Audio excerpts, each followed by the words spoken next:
नमस्कार, जय हिंद साथियों। एक बार फिर से आप सबका बहुत बहुत स्वागत है। आज हम आप लोगों को बताएंगे कि जो हमारा कॉन्स्टिट्यूशन है, संविधान है, उसके निर्माता कौन है।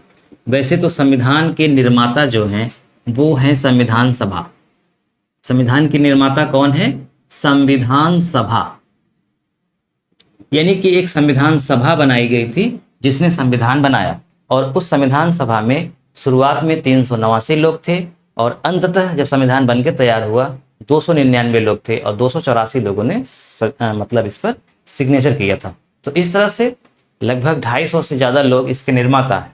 लेकिन आप लोगों ने सुना होगा, पढ़ा होगा, जाना होगा, कहा जाता है कि B.R. अम्बेडकर यानी कि डॉक्टर भीमराव अम्बेडकर संविधान के निर्माता हैं। उन्हें संविधान का पिता कहा जाता है। तो क्यों कहा जाता है? क्या उन्होंने ही संविधान लिखा? इस पर डिबेट है। उन्होंने संविधान नहीं लिखा, लेकिन उन्होंने संविधान में सबसे अधिक सहयोग किया।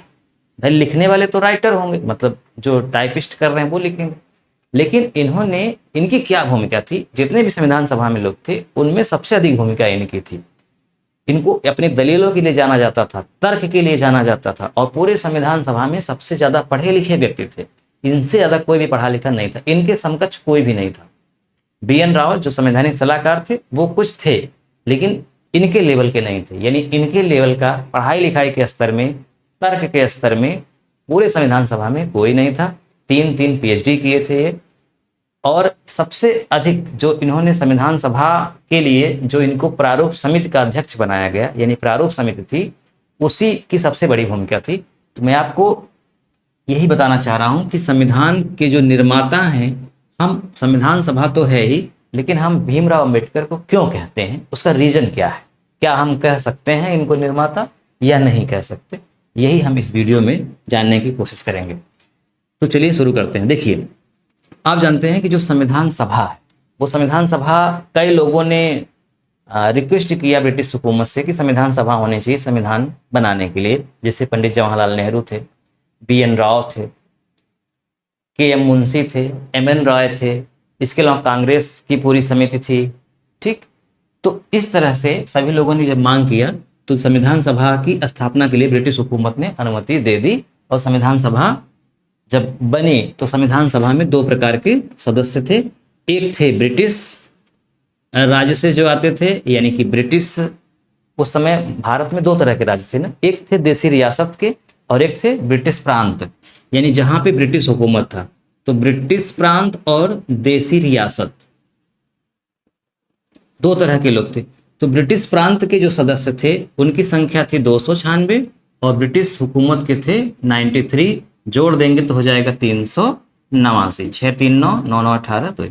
तो 389 सदस्य संख्या निश्चित की गई थी। यानी कहा गया था कि संविधान सभा में 389 लोग होंगे और यही संविधान का निर्माण करेंगे। तो 296 लोगों का चुनाव किया जाना था, चुन के आते, और जो देसी रियासतों के सदस्य थे वो नियुक्त होते अपने अपने यहाँ के हिसाब से।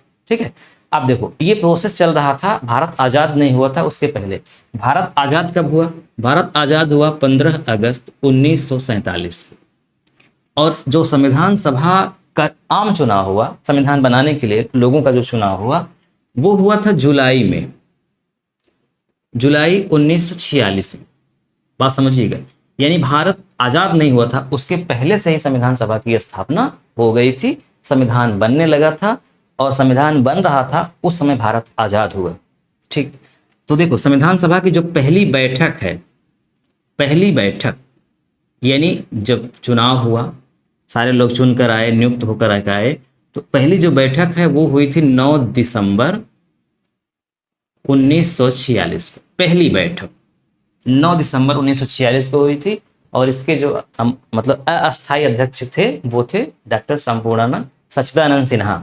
बाद में जब अगली बैठक हुई तो वहां से राजेंद्र प्रसाद इसके अस्थायी अध्यक्ष हो गए। जब पहली बैठक हुई थी तो उस समय इसमें 211 लोग उपस्थित थे। अब आती है बात भीमराव अम्बेडकर की, इसमें क्या भूमिका थी, तो हम इसको समझने की कोशिश करते हैं। अब देखिए, संविधान सभा की स्थापना, मतलब संविधान सभा की बैठकें होने लगी और संविधान बनने लगा। ठीक, उसी समय भारत आज़ाद हो गया। तो भारत आज़ाद हो गया 15 अगस्त 1947 को। उसके बाद 29 अगस्त 1947 को प्रारूप समिति की स्थापना हुई। ये समिति आप लोग खूब सुने होंगे, प्रारूप समिति। प्रारूप समिति की स्थापना हुई 29 अगस्त 1947 को। ये प्रारूप समिति के जो अध्यक्ष थे वो थे डॉक्टर भीमराव अंबेडकर। अध्यक्ष थे BR अंबेडकर।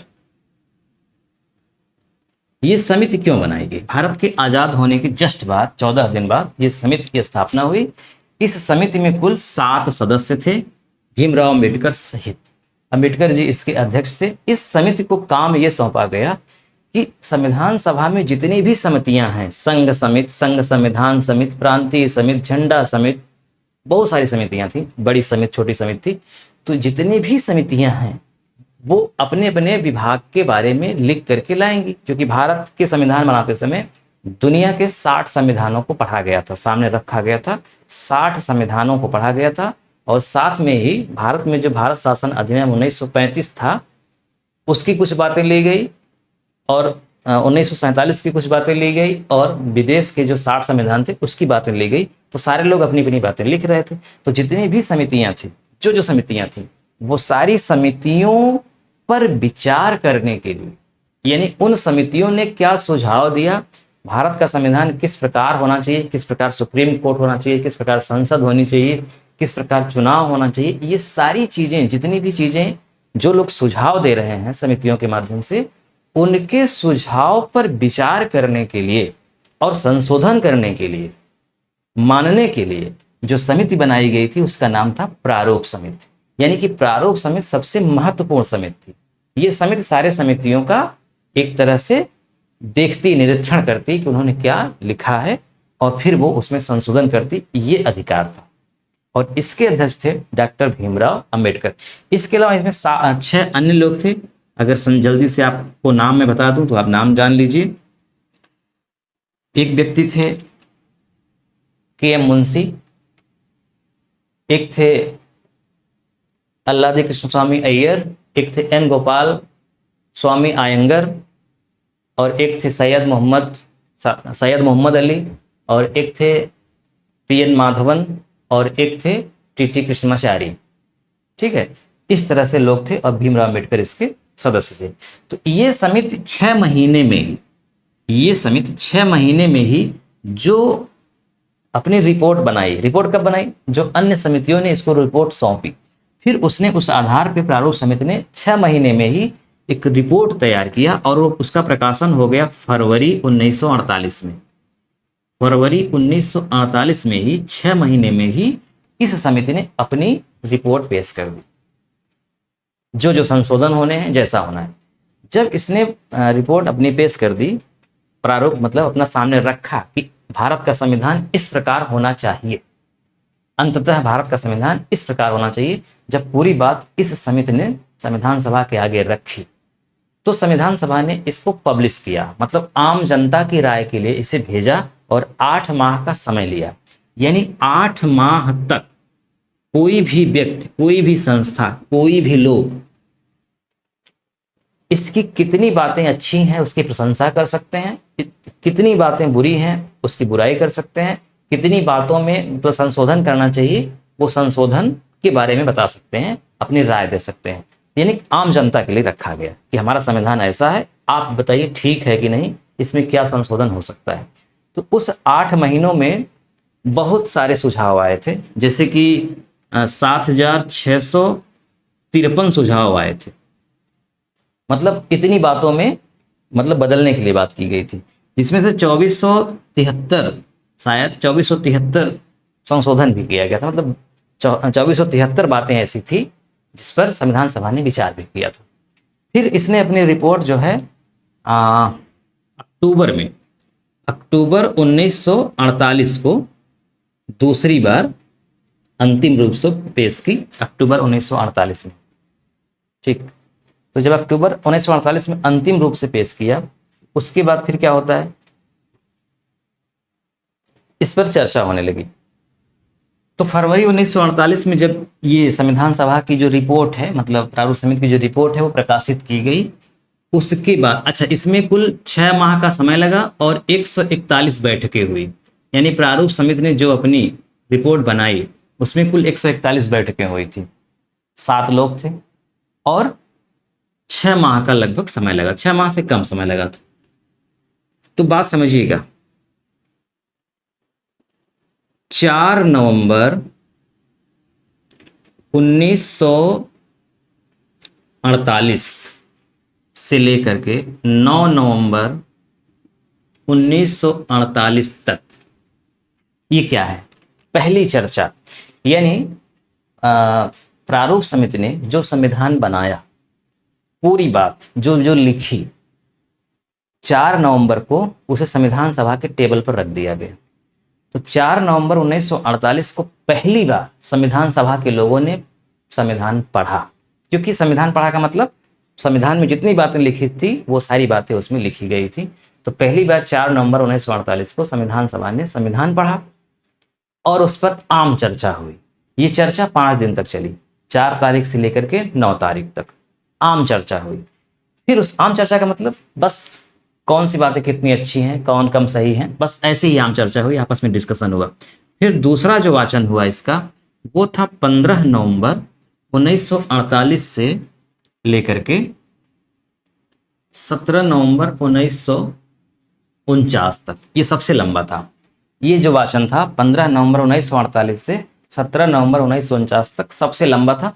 और इसमें जो है संविधान जो प्रारूप समिति की बातें थी उसमें कितना संशोधन करना है, क्या क्या बदलना, ये सारी चीज़ें देखी गई, बहुत लंबा समय लगा। तो ये दूसरा वाचन है, सबसे महत्वपूर्ण ये, इसमें खंडवार चर्चा की गई। संविधान में जितनी बातें लिखी गई थी थोड़ा थोड़ा करके खंड वाइज विस्तार से चर्चा की गई, एकदम आराम से चर्चा की गई। फिर उसके बाद इसका जो तीसरा वाचन हुआ वो हुआ 14 नवंबर 1949 से लेकर के 29 नवंबर 1949 तक, सॉरी 26 नवंबर 1949 तक। तीसरा वाचन जो है वो 26 नवंबर 1949 को पूरा हुआ। जब 26 नवंबर 1949 को पूरा हुआ उस दिन ये मान लिया गया कि आज से संविधान बन करके तैयार हो गया पूरी तरह से, अब इसमें कोई भी छेड़खानी नहीं की जाएगी, परफेक्ट है। और 26 नवंबर 1949 को उस दिन संविधान सभा में 284 लोग उपस्थित थे और 284 लोगों ने उस पर अध्यक्ष सहित, राजेंद्र प्रसाद अध्यक्ष थे, बाकी सदस्य थे, तो 284 लोगों ने संविधान पर हस्ताक्षर किया और संविधान लागू हो गया। अंशतः 26 नवंबर 1949 को ही संविधान लागू हो गया, अंगीकार किया गया। लेकिन पूर्ण रूप से इसे 26 जनवरी 1950 को लागू किया गया। क्यों? क्योंकि अगर संविधान इस दिन पूरी तरह से लागू कर दिया गया होता, जिसमें 395 अनुच्छेद थे और 8 अनुसूची थी, ठीक है, और 12 भाग थे, तो इसमें केवल 15 अनुच्छेद लागू किए गए थे। जैसे नागरिकता इंपॉर्टेंट थी, नागरिकता लागू की गई थी और बहुत सारी बातें।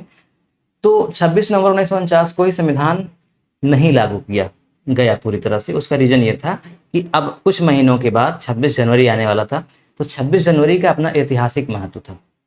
26 जनवरी 1930 को पहली बार स्वाधीनता दिवस मनाया गया था भारत में, यानी कि तभी से लोग मानने लगे थे कि हम स्वाधीन हो गए 1930 से ही। और हर साल 1930 के बाद से 26 जनवरी को स्वतंत्रता दिवस मनाया जाता था। तो वो तारीख गुम न हो, वो तारीख भूल न जाए, वो तारीख हमेशा याद रहे, इसीलिए संविधान लागू किया गया 26 जनवरी को और भारत 26 जनवरी को गणतंत्र घोषित किया गया।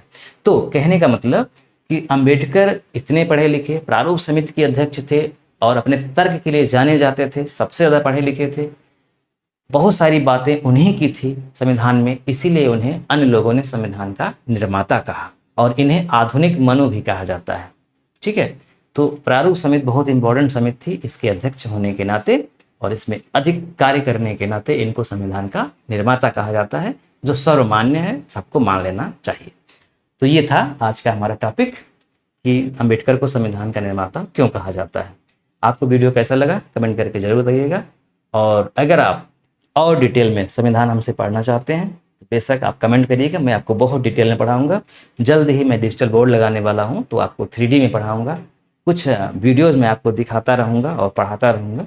अभी तो कुछ दिन व्हाइट बोर्ड पे ही आपको झेलना पड़ेगा। ठीक है, तो वीडियो देखने के लिए आपका बहुत बहुत धन्यवाद।